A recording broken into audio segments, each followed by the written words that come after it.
নবম দশম শ্রেণী প্রিয় শিক্ষার্থী, সাজিদ এডুকেশনের পক্ষ থেকে স্বাগতম। আশা করি তোমরা সকলেই ভালো আছো। এই ক্লাসে উচ্চতর গণিত দ্বিতীয় অধ্যায় থেকে 47 পৃষ্ঠার কাজ ক এর 5 নম্বর সমস্যাটি সমাধান করব। 5 নম্বরে যে বহুপদী রাশিটি দেওয়া আছে, এই বহুপদী রাশি দ্বারা এই বহুপদী রাশিটিকে ভাগ করতে হবে। প্রথমে আমরা এই বহুপদী রাশিটি লিখে নেই যেভাবে।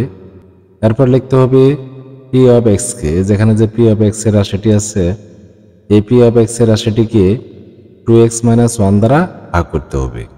সেটাই আমরা এখানে লিখেছি, P of x K 2x - 1 দ্বারা ভাগ করে পাই। এখন এই বহুপদী রাশিটিকে লিখে নিতে হবে। আমরা বহুপদী রাশিটি লিখে নিলাম। এখন দুই পাশে ভাগ চিহ্ন দিতে হবে এবং এটা লিখতে হবে যেভাবে। আমরা ভাগ করি, আমাদের সবসময় প্রথম পদ মিল করতে হবে। 2x দ্বারা ভাগ করতে হবে 2x⁴ কে। ভাগ করলে এখান থেকে পাওয়া যাবে x⁴। যেহেতু 2 এর মধ্যে 1 বার যাবে, 1 লিখতে হবে না। এখানে আছে x আর এখানে আছে x⁴, যার কারণে এখান থেকে পাওয়া যাবে x⁴। এর আগেও প্লাস চিহ্ন, আবার এটার আগেও প্লাস চিহ্ন, যার কারণে এখানে প্লাস চিহ্নই দিতে হবে। যেহেতু এটা প্রথম ভাগফল, এখানে কোনো চিহ্ন দিতে হবে না, মাইনাস হলে দেয়া লাগতো, প্লাস হওয়ার কারণে এটা দিতে হবে না। এখন এই যে আমরা যে ভাগফলটি পেলাম, এই ভাগফল দ্বারা এই দুটি পদকে আবার ইন্টু করতে হবে। 2x দ্বারা x⁴ কে ইন্টু করলে কি পাওয়া যাবে? 2x⁴ পাওয়া যাবে। এরপরে এখানে কি আছে? মাইনাস, আর এটার সামনে প্লাস, প্লাস মাইনাসে মাইনাস হবে। 1 দ্বারা x⁴ কে ইন্টু করলে এখান থেকে পাওয়া যাবে x⁴। এখন বিয়োগ করে নামিয়ে আনতে হবে। বিয়োগ করার সময় চিহ্নের পরিবর্তন হবে। নিচে যে দুটি পদ আছে, এই দুটি পদের প্রথমটার সামনে কি চিহ্ন? কোনো চিহ্ন দেয়া নেই, তাহলে এখানে মনে মনে প্লাস চিহ্ন আছে, এটা মাইনাস হবে। আর এটার সামনে মাইনাস দেয়া আছে, এটা প্লাস হবে। এখন এই পদ আর এই পদ সমান হওয়ার কারণে কেটে যাবে। এই পদের চিহ্ন প্লাস আর এই পদের চিহ্ন হলো মাইনাস। এটা বড়, এটা থেকে এটা বাদ দিতে হবে। 6x⁴ থেকে 1x⁴ বাদ দিতে হবে। বাদ দিলে এখান থেকে পাওয়া যাবে -5x⁴। যেহেতু আমরা বড় সংখ্যা থেকে বাদ দিয়েছি, বড় সংখ্যার আগে মাইনাস চিহ্ন আছে, এই জন্য মাইনাস চিহ্ন দিতে হবে। এরপর এই দুটি পদ নামিয়ে আনতে হবে। এখন আমরা যে রাশিটি পেলাম, এই রাশিটির প্রথম পদকে আবার ভাগ করতে হবে 2x দ্বারা। এর সামনে প্লাস চিহ্ন আর এটার সামনে মাইনাস, প্লাস মাইনাসে মাইনাস হবে, এই যে মাইনাস চিহ্ন দিতে হবে। 2 দ্বারা ভাগ করতে হবে 5 কে। 2 দ্বারা যেহেতু 5 কে ভাগ করা যাবে না, তাহলে এইভাবে লিখতে হবে 5/2, এবং x দ্বারা ভাগতে হবে x⁴ কে, যার ফলে এখান থেকে পাওয়া যাবে x²। এখন আমরা যে ভাগফলটি পেলাম, এই ভাগফল দ্বারা এই দুটি পদকে আবার ইন্টু করতে হবে। প্রথমে আমরা এই 2x দ্বারা এই ভাগফলকে ইন্টু করি। যেরকম ভাবে 2 কেটে যাবে, নিচে আর কোনো মান থাকলো না। এই x এর সাথে x² ইন্টু হয়ে x⁴ হবে, তার আগে 5 বসবে। যেরকম ভাবে, যেহেতু এটার আগে প্লাস চিহ্ন আর এটার আগে মাইনাস, প্লাস মাইনাসে মাইনাস হবে, আর এখান থেকে পাওয়া যাবে 5x⁴। এখন আবার এই -1 দ্বারা এটাকে ইন্টু করতে হবে। এই মাইনাস আর এই মাইনাস কি হবে? প্লাস হবে।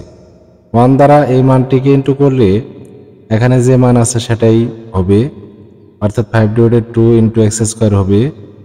এখন আবার বিয়োগ করে নামিয়ে আনতে হবে। বিয়োগ করার সময় চিহ্ন পরিবর্তন হবে, এটা হবে প্লাস আর এটা হবে মাইনাস। এই পদ আর এই পদ সমান হওয়ার কারণে কেটে যাবে। বাকি যে 3টি পদ থাকলো সেগুলো নামিয়ে আনতে হবে।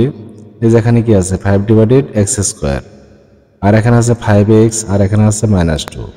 যেহেতু এই পদটির চলকের পাওয়ার সবচেয়ে বেশি, এই পদটি প্রথমে নামিয়ে আনতে হবে। আর সামনে কি চিহ্ন? মাইনাস, তাহলে মাইনাস চিহ্ন দিয়ে 5/2x² লিখতে হবে। এরপরে এই দুটি পদ আবার নামিয়ে আনতে হবে। আমরা এই দুটি পদ নামিয়ে আনলাম। এই পৃষ্ঠার জায়গা নেই, আমি পরের পৃষ্ঠায় নিয়ে যাচ্ছি।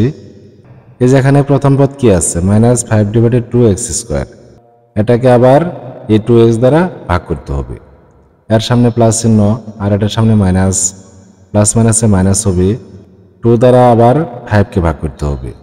যেহেতু 2 দ্বারা 5কে ভাগ করা যাবে না, তাহলে এই 2 এই নিচের 2 সাথে ইন্টু হয়ে 5/4 হবে, এবং x দ্বারা x² ভাগ করলে এখান থেকে পাওয়া যাবে x।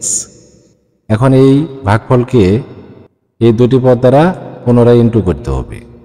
2x এর সাথে এই মানটা ইন্টু করলে কি হবে, এই যেরকম হবে 2 দ্বারা এই 4কে কেটে দিলে 2 পাওয়া যাবে, অর্থাৎ 5/2 হবে। x আর x ইন্টু করলে x² হবে, অর্থাৎ এখানে যে মানটি আছে সেটাই পাওয়া যাবে।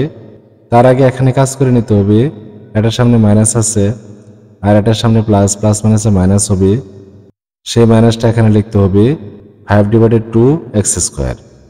এরপরে এই -1 দ্বারা এই ভাগফলকে আবার ইন্টু করতে হবে, এই মাইনাস আর এই মাইনাস কি হবে, প্লাস হবে।